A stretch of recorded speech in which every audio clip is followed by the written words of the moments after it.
ओम शांति 6/8/2026 प्रातः मुरली। ओम शांति। बाप दादा मधुबन। बाबा आज कह रहे हैं, मीठे बच्चे, अपने आप से वायदा करो कि हमें बहुत बहुत मीठा बनना है। सबको सुख की, प्यार की दृष्टि से देखना है। किसी के नाम रूप में नहीं फंसना है। मीठे बच्चे, अपने आप से वायदा करो कि हमें बहुत बहुत मीठा बनना है। सबको सुख की, प्यार की दृष्टि से देखना है। किसी के नाम रूप में नहीं फंसना है। प्रश्न, योग की सिद्धि क्या है? पक्के योगी की निशानी सुनाओ। उत्तर, सब कर्मेंद्रियां बिल्कुल शांत शीतल हो जाए, यह है योग की सिद्धि। पक्के योगी बच्चे वो हो जिनकी कर्मेंद्रियां जरा भी चंचल ना हो, रिंच भी किसी देहधारी में आंख न डूबे। मीठे बच्चे, अब तुम जवान नहीं, तुम्हारी वानप्रस्थ अवस्था है। गीत, जाग सजनियां जाग। ओम शांति। मीठे मीठे रूहानी बच्चों ने गीत सुना। इसके अर्थ पर दिल में विचार सागर मंथन करना है और खुशी में आना है, क्योंकि ये है नई इंडिया, नई दुनिया के लिए नई बातें। ये नई बातें अभी सुननी है। बच्चे अब जानते हैं, नई दुनिया स्थापन करने वाला कोई मनुष्य नहीं हो सकता। तुम जब ये बातें सुनते हो तो समझते हो ये तो 5000 वर्ष पहले वाली पुरानी बातें हैं, जो फिर नए से सुनाई जाती है। तो पुरानी सो नई, नई सो पुरानी हो जाती है। अभी तुम जानते हो 5,000 वर्ष पहले वाली वही बातें बाबा नई करके सुनाते हैं। बातें वही हैं, किस लिए सुनाते हैं? नई दुनिया का वर्षा पाने। इसमें ज्ञान डांस करना होता है। भक्ति में भी बहुत डांस करते हैं, चारों तरफ फेरे लगाते डांस करते हैं। ज्ञान का डांस तो बिल्कुल सहज है, उसमें कर्मेंद्रियां बहुत चलती है, मेहनत करनी पड़ती है। ये तो सिर्फ अंदर में ज्ञान डांस चलता है। सृष्टि चक्र कैसे फिरता है, वो नॉलेज बुद्धि में है, इसमें कोई तकलीफ नहीं है। हाँ, याद में मेहनत लगती है। बच्चे कई फेल हो पड़ते हैं, कहाँ न कहाँ गिर पड़ते हैं। सबसे मुख्य बात है नाम रूप में नहीं फंसना है। स्त्री पुरुष कामवश नाम रूप में फंसते हैं ना। क्रोध नाम रूप में नहीं फंसाता है। पहले पहले ये जिसकी बड़ी संभाल करनी है। कोई के भी नाम रूप में नहीं फंसना है। अपने को आत्मा समझना है। हम आत्मा अशरीरी आई थी, अब अशरीरी होकर जाना है। इस शरीर का भान तोड़ना है। ये नाम रूप में फंसने की बहुत खराब बीमारी है। बाप सावधानी देते हैं बच्चों को। कोई कोई इस बात को समझते नहीं है। कहते हैं बाबा नाहिक ऐसे कहते हैं कि नाम रूप में फंसे हो, परंतु ये बीमारी है, इसलिए साजन सजनियों को अथवा बाप बच्चों को जगाते हैं। बच्चे जागो, अब फिर से कलयुग के बाद सत्युग आना है। बाप ज्योति जगाने आते हैं। मनुष्य मरते हैं तो उनकी ज्योत जगाते हैं, फिर दीपक को संभाल करते हैं कि बुझ ना जाए, आत्मा को अंधियारा ना हो। वास्तव में ये है सब भक्ति मार्ग की बातें। आत्मा तो सेकंड में चली जाती है। कई लोग ज्योति को भी भगवान मानते हैं। ब्रह्म को बड़ी ज्योति कहते हैं। ब्रह्म समाजियों का मंदिर होता है, जहाँ रात दिन ज्योति जगती है।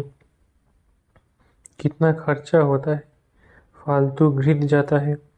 यहाँ वो कुछ भी डालने का है नहीं। याद घृत का काम करती है।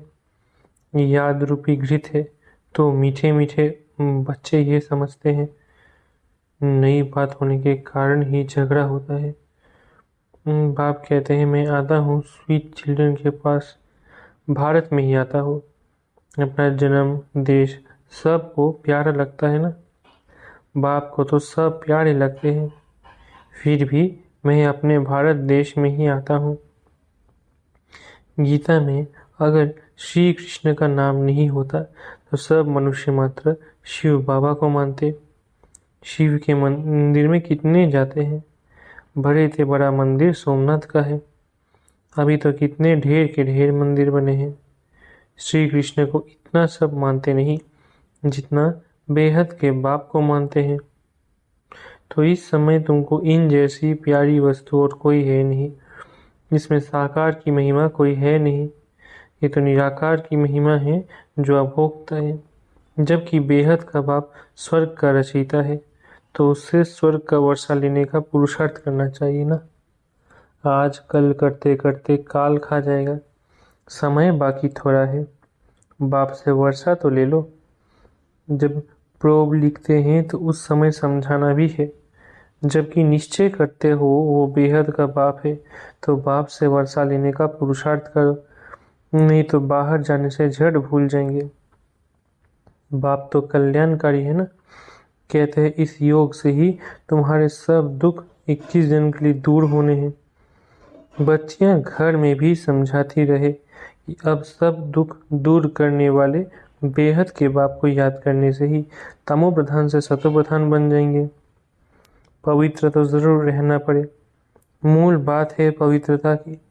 जितना जितना याद में जाती रहेंगे तो इंद्रियां भी शांत हो जाएंगी। जब तक योग की सिद्धि पूरी नहीं होती है तो इंद्रियां भी शांत नहीं होती। हर एक अपनी जांच करे। काम विकार मुझे कोई धोखा तो नहीं देता, कोई चंचलता नहीं होनी चाहिए। अगर मैं पक्का योगी हूँ तो ये जैसे कि वानप्रस्थ अवस्था है, बाप को ही याद करते रहना है। बाप सब बच्चों को समझाते हैं, जब तुम अच्छे योगी बनेंगे, कहाँ भी आंख नहीं डूबेगी, तो फिर तुम्हारी इंद्रियां शांत हो जाएंगी।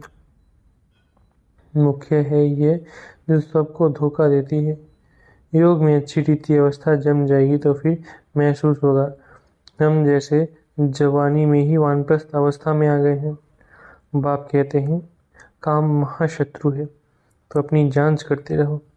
जितना याद में रहेंगी उतना कर्मेंद्रियां शांत हो जाएंगी और बहुत मीठा स्वभाव बन जाएगा। फिर होगा मैं पहले कितना कड़वा था, अब कितना मीठा बन गया हूँ। बाबा प्रेम का सागर है ना, तो बच्चों को भी बनना है। तो बाबा कहते हैं सबके साथ प्यार की दृष्टि रहे। अगर किसको दुख देंगे तो दुखी होकर मरेंगे, इसलिए बहुत मीठा बनना है। बाबा कहते हैं मैं रूप बसंत हूँ ना। बाबा से कितने अमूल्य ज्ञान रत्न मिलते हैं, जिससे तुम झोली भरते हो। वो लोग फिर शंकर के आगे जाकर कहते हैं भर दे झोली। उनको ये पता नहीं है कि शंकर झोली भरने वाला नहीं है। अभी तुम समझते हो ज्ञान सागर बाबा हम बच्चों की ज्ञान के रत्नों से झोली भरते हैं। तुम भी रूप बसंत हो, हर एक की आत्मा रूप बसंत है। अपने को देखते रहो, हम कितना ज्ञान रत्न धारण कर और ज्ञान डांस करते हैं अथवा रत्नों का दान करते हैं। सबसे अच्छा रत्न है मन मना भव। बाप को याद करने से बाप का वर्षा पाते हो। जैसे बाबा में ज्ञान भरा हुआ है, वैसे बाप बैठ बच्चों को आप समान बनाते हैं। गुरु लोग भी आप समान बनाते हैं। ये है बेहद का बाप, जिसका रूप बिंदी है। तुम्हारा भी रूप बिंदी है। तुमको अब ज्ञान आप समान ज्ञान का सागर बनाते हैं। जितनी धारणा करेंगे कराएंगे वो समझे हमारा ऊंच पद है। बहुतों का कल्याणकारी बनेंगे तो बहुतों की आशीर्वाद मिलेगी। बाप भी रोज सर्विस करते हैं ना। ये गुलजार बच्ची है, कितना मीठा समझाती है, सबको पसंद आता है। दिल होती है ऐसी ब्राह्मणी हमको मिले। अब एक ब्राह्मणी सब जगह तो नहीं जा सकती। फिर भी बाबा कहते हैं जो समझते हैं मैं अच्छा समझाती हूँ, तो उनको ऑलराउंड सर्विस करनी चाहिए। आप यही शौक होना चाहिए मैं सेंटर पर चक्कर लगाऊं।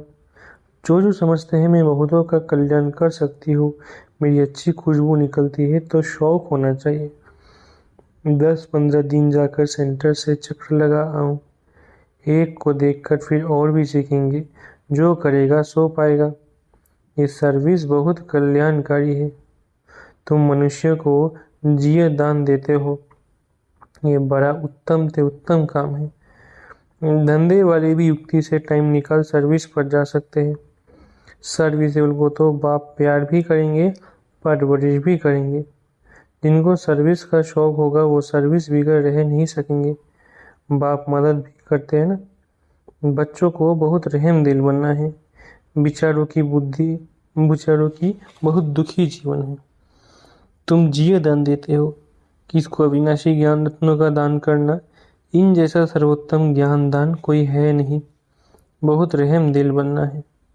ब्राह्मणी कमजोर होने के कारण सर्विस ढीली हो पड़ती है, इसलिए अच्छी टीचर की मांगनी करते हैं।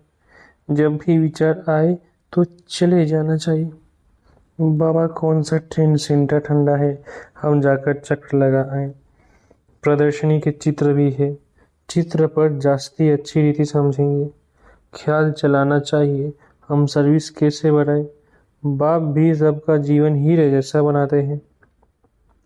तुम बच्चों को भी सर्विस करनी है। वंदे मातरम गाया जाता है, परंतु अर्थ नहीं समझते हो। पतित मनुष्यों की अथवा पृथ्वी आदि की कभी वंदना नहीं की जाती। ये तो 5 तत्व है, उनकी क्या वंदना करेंगे। 5 तत्वों से बना हुआ शरीर है, तो शरीर की पूजा करना हो गई भूत की पूजा। शिव बाबा को तो शरीर है नहीं, उनकी पूजा है सबसे उत्तम, बाकी है मध्यम। आजकल तो मनुष्यों को भी पूजते रहते हैं, वो है पतित। महान आत्माएं तो देवताएं होते हैं, सन्यासियों से वो जास्ती पवित्र है। भी तुम बच्चे जानते हो हम देवता बन रहे हैं। अब आप हमको ये अविनाशी ज्ञान रत्न दान करना सिखलाते हैं। इन जैसा ऊंच दान और कोई होता नहीं। एक बाप को ही याद करना है। शिव और लक्ष्मी नारायण के चित्र तो है, हर एक अपने घर में लगा दे तो याद रहेगा। शिव बाबा हमको ये लक्ष्मी नारायण बनाते हैं। इस समय तुम बन रहे हो। स्वर्ग का रचयिता है ही शिव बाबा। सतयुग में तो नहीं वर्षा देंगे। इस अंतिम जन्म में शिव बाबा कहते हैं मुझे याद करो तो तुम यह बनेंगे। और सब बातें छोड़कर बस सर्विस और सर्विस। बाप को याद करते हो, ये भी बड़ी सर्विस करते हो। तत्व आदि सब पावन बन जाते हैं। योग की महिमा बहुत भारी है। दुनिया में योग आश्रम तो बहुत है, परंतु वो सब है जिस्मानी हठ योग। तुम्हारा ये है राजयोग, जिससे तुम्हारा बेड़ा पार हो जाता है। उन अनेक प्रकार के हठ योग आदि से सीढ़ी उतरते आए हो। मूल बात है याद की। देखना है हमारा मन कहाँ विकार तरफ तो नहीं जाता है। विकारी को ही पतित कहा जाता है, अर्थात कौड़ी मिसल। विकार में गिरने से अपना ही नुकसान कर देंगे। जो करेगा सो पाएगा, बाप देखे व ना देखे। बाप देखे व ना देखे। अपने को चेक करना है। हम बाप की सर्विस करते हैं। हमारे में कोई अवगुण तो नहीं है। अगर है तो निकाल देना चाहिए। अपने से अवगुणों को निकालने के लिए बाप बहुत समझाते रहते हैं। निर्गुण का भी अर्थ कोई नहीं समझते। निर्गुण बालक की अवगुणों को निकालने के लिए बाप बहुत समझाते रहते हैं। निर्गुण का भी अर्थ कोई नहीं समझते। निर्गुण बालक की मंडली क्या कर सकेगी जिसमें कोई गुण नहीं है। बिगर अर्थ जो आया सो कह देते हैं। अनेक मत है ना, तुमको एक मत मिलती है, इससे तुमको तो अथाह खुशी होनी चाहिए। बाप सिर्फ कहते हैं मुझे याद करो और कमल फूल समान बनो, मनसा वाचा कर्मणा पवित्र बनो। तुम बच्चे जानते हो हम ब्राह्मण श्रीमत पर अपने ही तन मन धन से अपनी और सारे विश्व की सेवा कर रहे हैं। बाप आएंगे तो भारत में ना, तुम पांडव भारत को स्वर्ग बनाने की सेवा कर रहे हो। तुम अपना काम करते हो, आखिर विजय तो पांडव की ही होनी है। इसमें लड़ाई की बात नहीं। तुम हो डबल नॉन वायलेंस, न विकार में जाते हो न गोली चलाते हो। वायलेंस से कोई भी विश्व पर बादशाही पा नहीं सकते। बाबा ने समझाया है। वो विकार में जाते हैं ना, वो समझाते हैं। वो दोनों क्रिश्चियन लोग अगर आपस में मिल जाए तो विश्व पर राज्य कर सकते हैं, परंतु ड्रामा में ऐसा है नहीं। क्रिश्चियन ने ही कृष्णपुरी को हप किया है। असल तो भारत श्री कृष्ण की ही पूरी था ना। लड़कर बादशाही ली, बहुत धन ले गए। अब फिर धन वापस होता जाता है और फिर तुम विश्व के मालिक बन जाते हो। बाबा कितनी युक्तियां बताते हैं। उन्होंने ही तुम्हारा राज्य छीना है और फिर वो आपस में लड़ते हैं और विश्व के मालिक तुम बन जाते हो। कितनी बड़ी बादशाही है। मेहनत सिर्फ इसमें है। याद करते रहो और अपना वर्षा लो। इसमें तंग नहीं होना चाहिए। अच्छा, मीठे मीठे सिखलत है बच्चों प्रति माता पिता बाप दादा का याद करो। Good morning. रूहानी बाप की रूहानी बच्चों को नमस्ते। हम रूहानी बच्चों की रूहानी माता पिता बाप दादा को याद प्यार गुड मॉर्निंग और नमस्ते। धारणा के लिए मुख्य सार। पहला, दूसरी सब बातें छोड़कर ज्ञान दान करना है। रूप बसंत बनना है। अपने अवगुणों को निकालने का पूरा पुरुषार्थ करना है। दूसरों को नहीं देखना है। दूसरा, अपने स्वभाव बहुत मीठा बनाना है। सबके प्रति प्यार की दृष्टि रखनी है। किसी को भी दुख नहीं देना है। कर्मेंद्रिय जीत बनना है। वरदान। संपूर्ण समर्पण की विधि द्वारा सर्वगुण संपन्न बनने के पुरुषार्थ में सदा विजयी भव। संपूर्ण समर्पण की विधि द्वारा सर्वगुण संपन्न के पुरुषार्थ में सदा विजयी भव। संपूर्ण समर्पण उसे कहा जाता है जिसके संकल्प में भी बॉडी कॉन्शियस ना हो। अपने देह का भान भी अर्पण कर देना, मैं फलानी हूँ, ये संकल्प भी अर्पण कर संपूर्ण समर्पण होने वाले सर्वगुणों में संपन्न बनते हैं। उनमें कोई भी गुण की कमी नहीं रहती। जो सर्व समर्पण कर सर्वगुण संपन्न और संपूर्ण बनने का लक्ष्य रखते हैं, तो ऐसे पुरुषार्थियों को बाप दादा सदा विजयी भव का वरदान देते हैं। स्लोगन। मन को वश में करने वाला ही मन मना भव रह सकता है। स्लोगन। मन को वश में करने वाला ही मन मना भव रह सकता है। अव्यक्तिशारे, अपवित्रता के बीज को भी समाप्त कर संपूर्ण स्वच्छ पवित्र बनो। पवित्रता और अपवित्रता का कारण है स्मृति।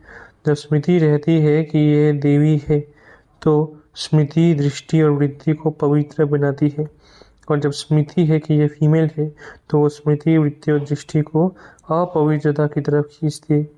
वहाँ रूप को देखेंगे और वहाँ रूहानियत को देखेंगे।